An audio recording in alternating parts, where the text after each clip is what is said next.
Hello, नमस्कार दोस्तों।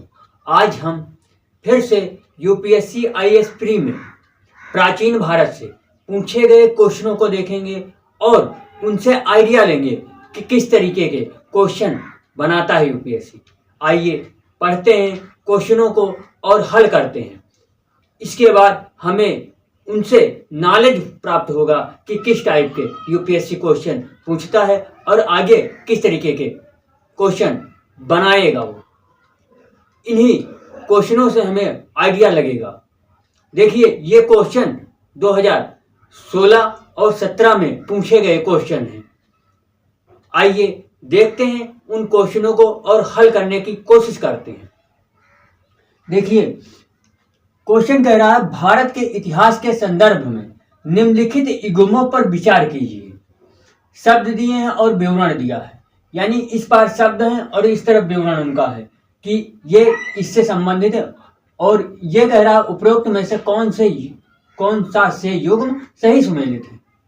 Option A 1 और 2, बी केवल 3, सी 2 और 3, डी 1 और 3। देखिए, शब्द है एरपत्य। एरपत्य के बारे में पूछा गया है कि एरपत्य क्या है। तो भूमि जिससे मिलने वाला राजस्व अलग से ग्राम जलाशय के रखरखाव के लिए निर्धारित कर दिया जाता था। हाँ, जो जलाशय था, जलाशय के पुनर्निर्माण के लिए जो लगाया गया कर था उसे एरिपत्य कहा जाता था। एरिपत्य कहा जाता है। तो एरिपत्य भूमि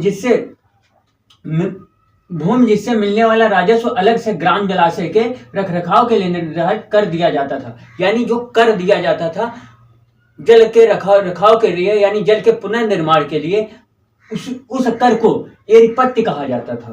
तो हम देखते हैं एरिपत्य, तो ये वाला हमारा स्टेटमेंट सही है, यानी मैच करता है और इसके बारे में सही जानकारी है।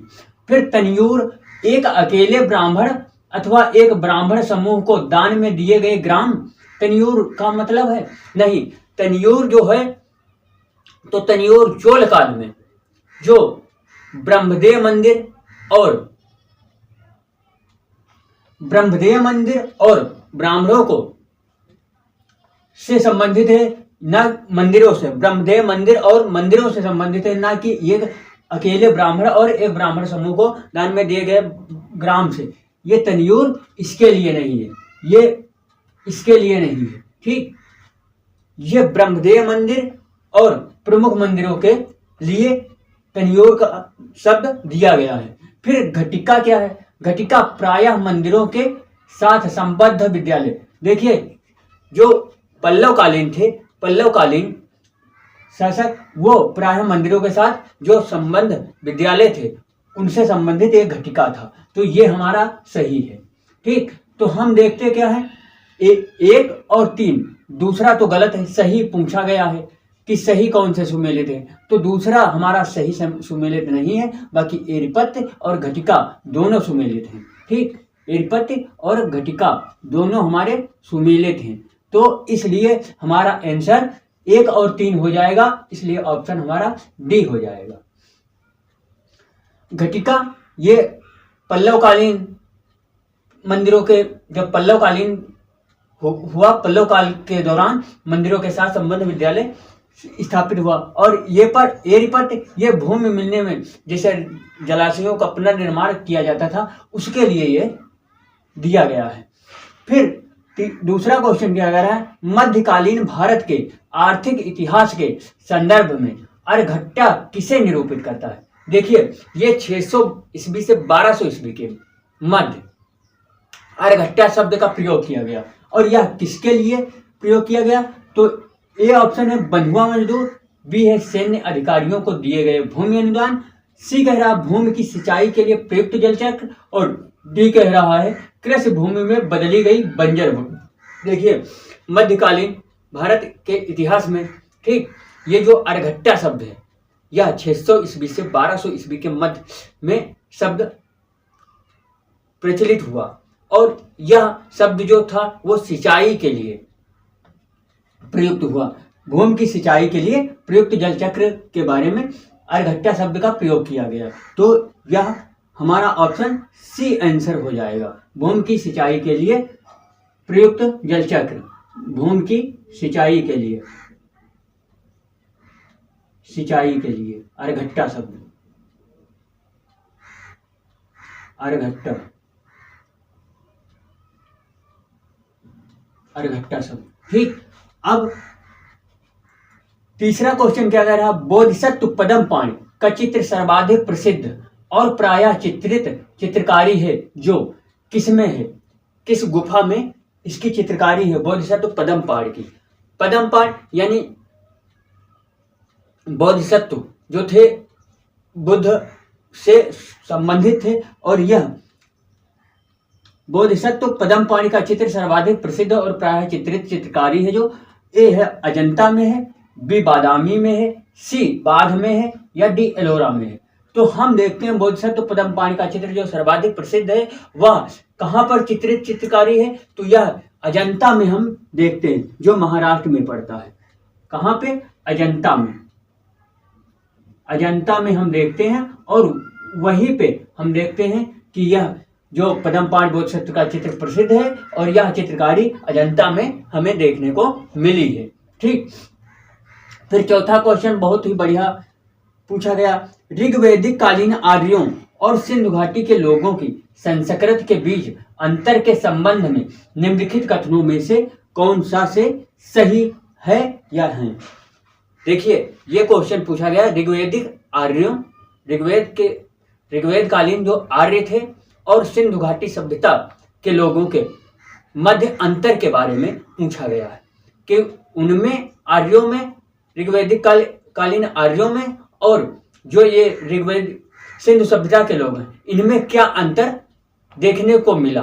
जब हम ऋग्वैदिक काल पढ़ते हैं और सिंधु सभ्यता पढ़ते हैं तो इन दोनों में कोई अंतर हमें दिखाई देता है, उन्हीं के बारे में स्टेटमेंट रख के हमें पूछा गया है हमसे। पहला स्टेटमेंट कह रहा है, ऋग्वैदिक कालीन आर्य कवच और सिर स्तराण यानी हेलमेट का उपयोग करते थे, जबकि सिंधु सभ्यता के लोगों में इनके उपयोग का कोई साक्ष्य नहीं मिलता।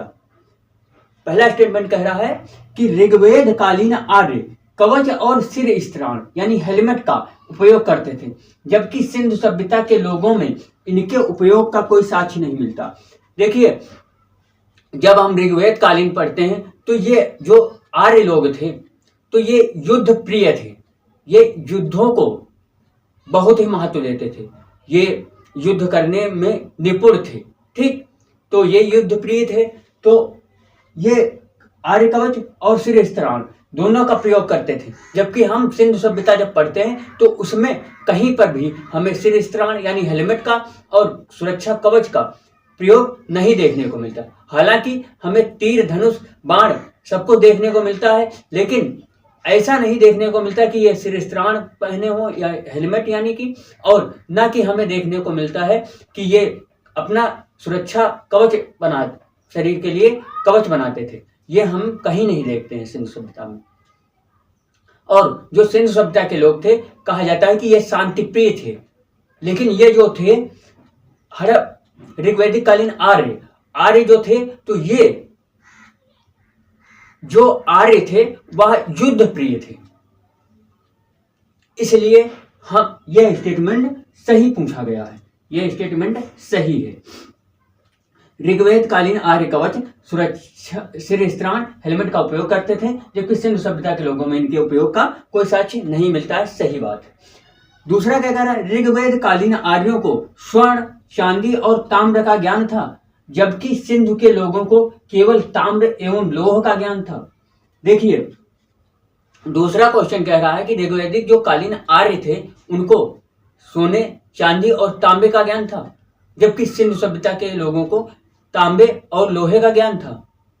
देखिए जब हम ऋग्वैदिक कालीन आर्य को पढ़ते हैं, ऋग्वैदिक कालीन को पढ़ते हैं तो इसमें हमें तांबे का और लोहे के जानकारी मिलती है, जबकि हमें ये जो है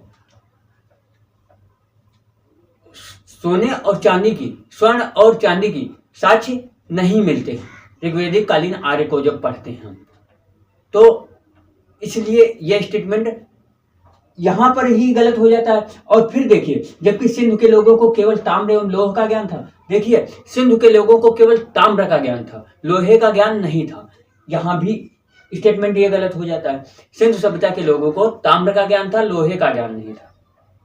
और ऋग्वैदिक कालीन जो आर्य थे उनको ताम्र का ज्ञान था और लोहे का ज्ञान था, ना कि स्वर्ण और चांदी का ज्ञान था। ठीक, तो इस तरीके से हम देखते हैं, तो इस वजह से ये स्टेटमेंट हमारा गलत हो जाता है, क्योंकि सिंधु के लोगों को केवल ताम्र ज्ञान था, लोहे का नहीं था, और इनको आर्यों को स्वर्ण चांदी का ज्ञान नहीं था, ताम्र और लोहे का ज्ञान था। ठीक, तो इस वजह से ये दूसरा वाला स्टेटमेंट हमारा गलत हो जाता है। तीसरा क्या कह रहा है? तीसरा कह रहा है ऋग्वेद कालीन आर्यों ने घोड़े को पालतू बना लिया था, जबकि इस बात का कोई साक्ष्य नहीं है कि सिंधु घाटी के लोग इस पशु को जानते थे। देखिए, तीसरा क्वेश्चन कह रहा है कि ऋग्वैदिक कालीन जो आर्य थे वो घोड़े को पालतू बना लिया था, घोड़े को पालतू बना लिया था, जबकि इस बात के कोई साक्ष्य नहीं मिलते हैं कि सिंधु सभ्यता के लोग घोड़े को जानते थे। देखिए, हम देखते हैं, अगर पढ़ते हैं तो हम देखते हैं कि सिंधु सभ्यता के लोग जब सुरकोटदा में खुदाई हुई गुजरात में, तो वहां पे घोड़े के हड्डियों के साक्ष्य मिले हैं। तो ऐसा नहीं है कि सिंधु सभ्यता के लोग घोड़े से परिचित नहीं थे। हालांकि वो ऐसा नहीं साबित हुआ कि वो इसको पालतू बनाए या नहीं, लेकिन सुरकोटदा में घोड़े की हड्डियों से हमें पता चलता है कि ये घोड़े से परिचित थे। तो इसलिए ये स्टेटमेंट भी गलत हो जाता है, क्योंकि सिंधु सभ्यता के लोग परिचित थे और ऋग्वैदिक कालीन आर्यों ने घोड़े को पालतू बना लिया था। हाँ, ये बात तो सही है कि ऋग्वैदिक कालीन जो आर्य थे वे घोड़े को पालतू बना लिए थे, क्योंकि ये युद्ध में घोड़े पर बैठकर ही युद्ध करते थे। घोड़े पर बैठकर, रथों पर बैठकर ये युद्ध करते थे, इसीलिए ये पालतू तो बना लिए थे घोड़े को। लेकिन सिंधु सभ्यता के लोगों को ये नहीं है कि ये पालतू बना लिए थे, लेकिन ये परिचित जरूर थे घोड़े से, क्योंकि हमें सुरकोटदा, जब खुदाई हुई सुरकोटदा में, तब हमें इसकी हड्डियों के साक्ष्य मिले घोड़े के। तो इस वजह से यह स्टेटमेंट भी हमारा गलत हो जाता है, क्योंकि सिंधु सभ्यता के लोग इस पशु को जानते थे और इसमें पूछा गया है, इस बात के कोई साक्ष्य नहीं है कि सिंधु घाटी के लोग इस पशु को जानते थे, जबकि सिंधु सभ्यता के लोग इस पशु को भी जानते थे, घोड़े को। कोड क्या कह रहा है? केवल एक, बी 2 और 3, सी कह रहा है 1 और 3, डी कह रहा है ए और सभी। तो हम देखते हैं कौन सा पहला वाला, ये दोनों हमारे गलत हैं, ये वाला भी गलत है और ये वाला भी गलत है। तो हम देखते हैं केवल पहला कोई सही है, तो ए वाला ऑप्शन हमारा सही हो जाएगा, ए वाला हमारा ऑप्शन सही हो जाएगा। तो आप देखें कि ऋग्वैदिक कालीन और सिंधु सभ्यता और गुप्त काल, हमने प्राचीन भारत के अभी तक जितने भी क्वेश्चन देखे उसमें हमें सिंधु सभ्यता, बौद्ध धर्म, जैन धर्म, ऋग्वैदिक काल और गुप्त काल, इन सबसे कहीं ना कहीं हर वर्ष 2, 3, 1, 4 ऐसे क्वेश्चन हमें देखने को मिले हैं। तो आप समझिए कि किस टॉपिक से ज्यादा क्वेश्चन बनता है। किसी वर्ष भी नहीं छूटा है कि आपको बौद्ध धर्म और जैन धर्म से क्वेश्चन न बनाया गया हो, हर वर्ष पूछता है यूपीएससी। ऐसा कोई वर्ष अभी तक नहीं छूटा कि जिस 2017 तक हम क्वेश्चन देख चुके, अभी तक कोई भी क्वेश्चन सिंधु सभ्यता, बौद्ध धर्म और जैन धर्म इन सबसे छूट गया हो। हर टॉपिक से एक क्वेश्चन जरूर मिलेगा आपको। तो ये क्वेश्चन ऐसे हैं और ये टॉपिक ऐसे हैं, जैसे 10th में हम पढ़ते थे कि कबीर, रसखान, मीरा और इन सब की अगर जीवन परिचय याद कर लीजिए तो कोई ना कोई जीवन परिचय जरूर फंसेगा। उसी तरीके से इसमें है कि आप सिंधु सभ्यता, ऋग्वैदिक काल और हमारा ये गुप्त काल और बौद्ध धर्म, जैन धर्म, इन टॉपिकों को अगर अच्छे से पढ़ लिए तो किसी न किसी हर वर्ष कहीं ना कहीं आपको 1-2 क्वेश्चन जरूर देखने को मिलते हैं। तो आप पढ़ते चलिए, नॉलेज अगेन करते चलिए और हमेशा मुस्कुराते रहिए। ठीक, और बेहतरीन प्रदर्शन कीजिए परीक्षाओं में। आप जब पढ़ोगे, नॉलेज अगेन करोगे, तभी आप परीक्षाओं में बहुत ही अच्छा लाभ प्राप्त कर पाओगे। तो आप पढ़ते चलिए, नॉलेज अगेन करते चलिए और परीक्षा में बेहतरीन प्रदर्शन कीजिए और हमेशा हंसते रहिए, मुस्कुराते रहिए, कभी अपने लिए, कभी अपनों के लिए। बस इसी बात पे आप लोगों को धन्यवाद। Thank you.